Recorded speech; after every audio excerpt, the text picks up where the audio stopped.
This right here is the current roll-in to our double black jump trail, Air Supply, and it's honestly kind of terrible.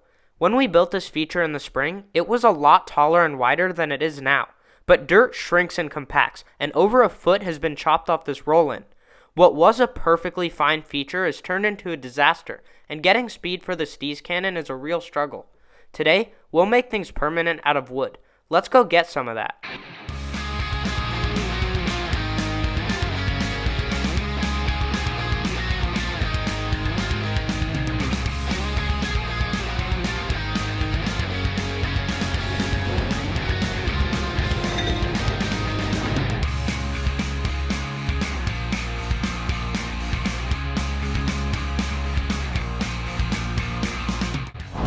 Guys, that 70% off wood pile can really do you well.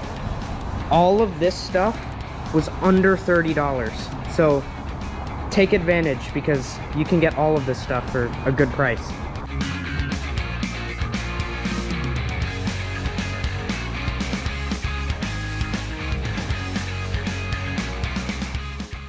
So we had plenty of lumber for this project and a lot extra.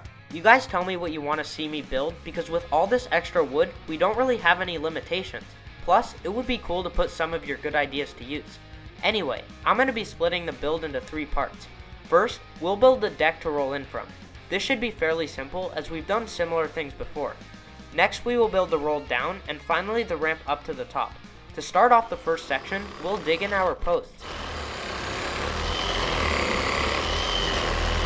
Even though we had access to all of this wood, I'm still using logs for the posts. I find they look cooler in the ground and they can be stronger too. This type of wood also happens to be expensive and needs to be treated because it's going in the ground. Plus, a pressure treated 6x6 can be upwards of $40 each. That's $160 that could go towards a different feature, so I'll stick with the logs.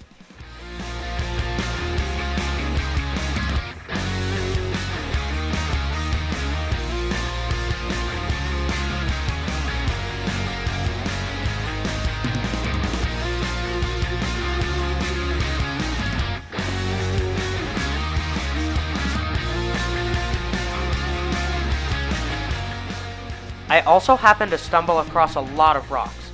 Big rocks.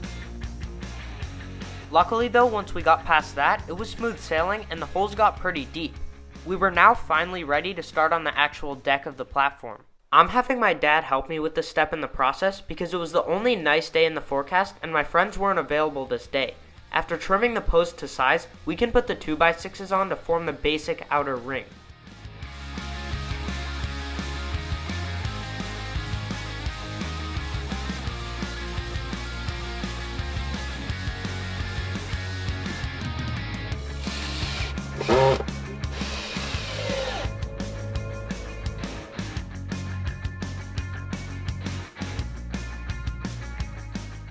I'd like the top of the roll-in to be slightly taller than the bottom so that you don't have to give it a hard crank to roll in. I'm also putting the beams on the inside of the posts instead of the outside. Here, it's easier to secure and just as stable as if it were outside. I was debating on using 2x4s too because we have so many, but use 2x6s because they're stronger and heavier duty. We had to make sure everything was dead level too, because if not, the whole feature would lean a certain direction.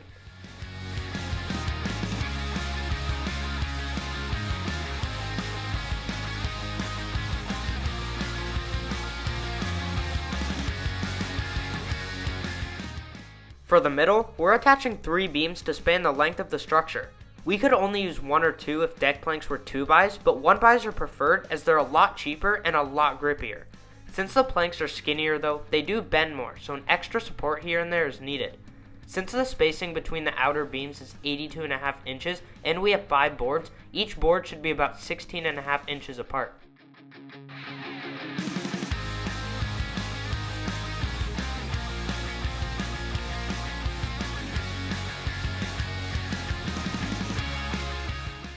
And now that we have the support, we can put our 6-foot wide deck planks on.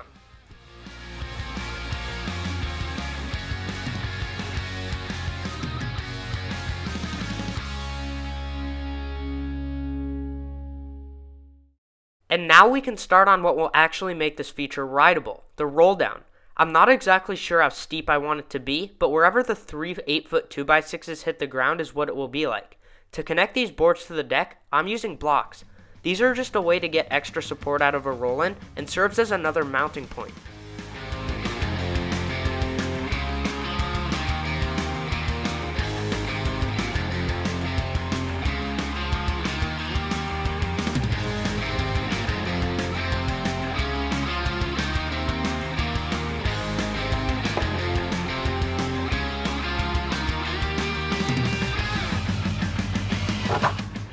Just like on the Steez Cannon and Whaletail, I'm using stakes to prevent the lower half from moving side to side. Just bang on the top until it can't go in any farther, install your fastener, and cut it to size.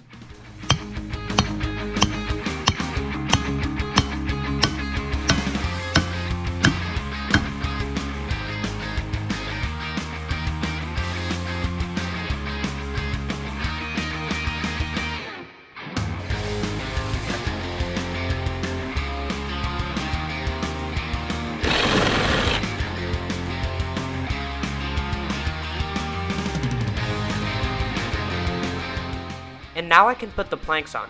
These are 3 feet wide, which means they'll be exactly half as wide as the deck on top.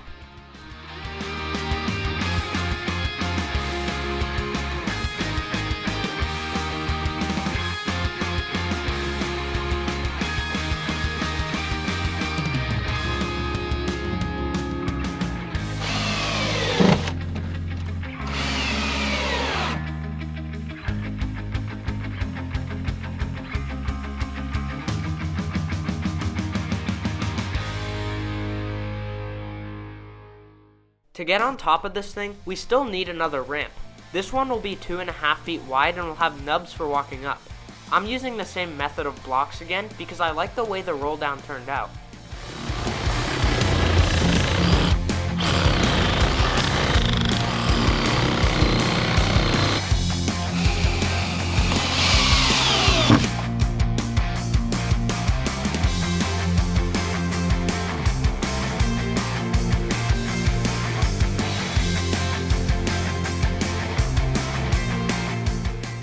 For the beams, I'm going to use 2x4s.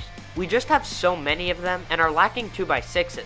Luckily, these are still definitely strong enough for our ramp and we won't be able to tell the difference.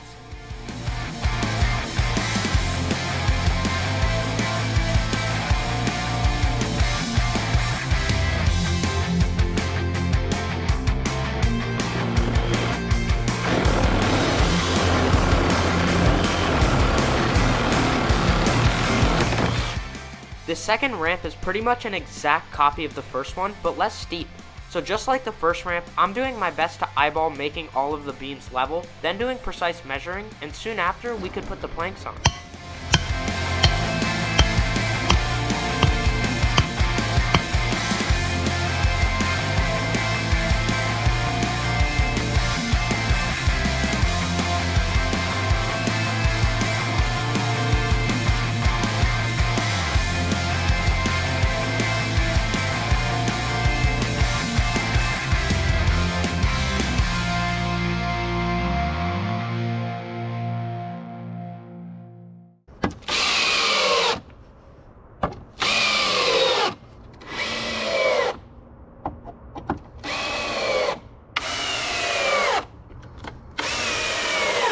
Now all that's left to do is finishing touches, like the nubs on the walk-up, pruning the branches, and adding a fence.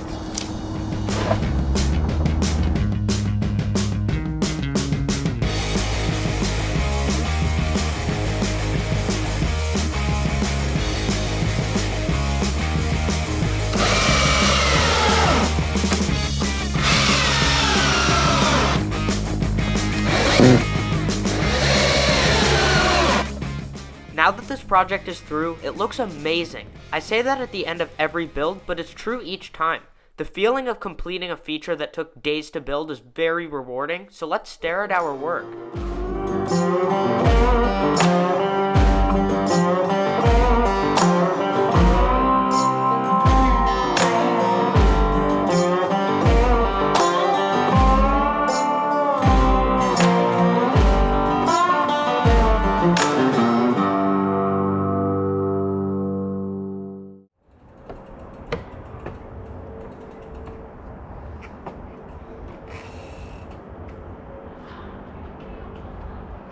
Oh, sick. Oh, yeah. That's fun. Now, you don't need to brake, you don't need to pedal into it. Before you had to pedal a lot, and now you just do a brake tap and you're good. That was sick. So let's do it again.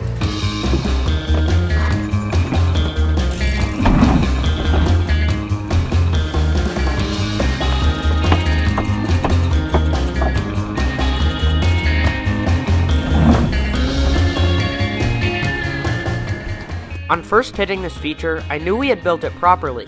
Where we used to pedal is now turned into a small brake tap, which is a perfect fit for this trail. Even though it may not be a huge whale tail or massive road gap, we needed this feature and it turned out awesome. Let's ride it some more.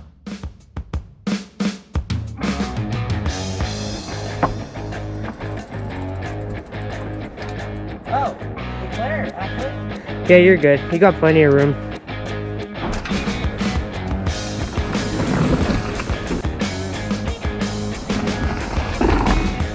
Oh yeah.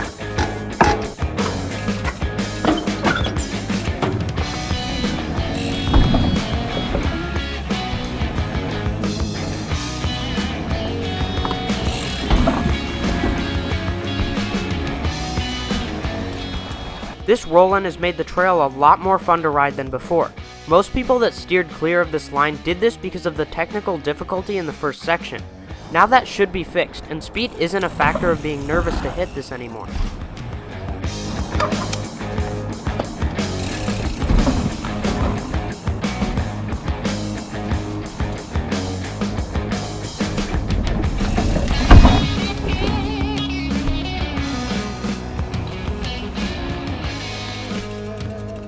So this is the full run right now from the top of the roll-in.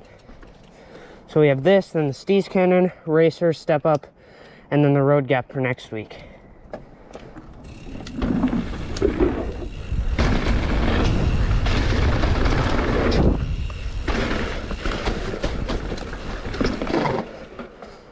Sick. That is tons of fun. Also, I was gonna post the road gap this week, but if you wanna see why I didn't, then go check out my Instagram. I'll link it in the description and put it right here. So that's it for this week, everyone, and thanks for watching.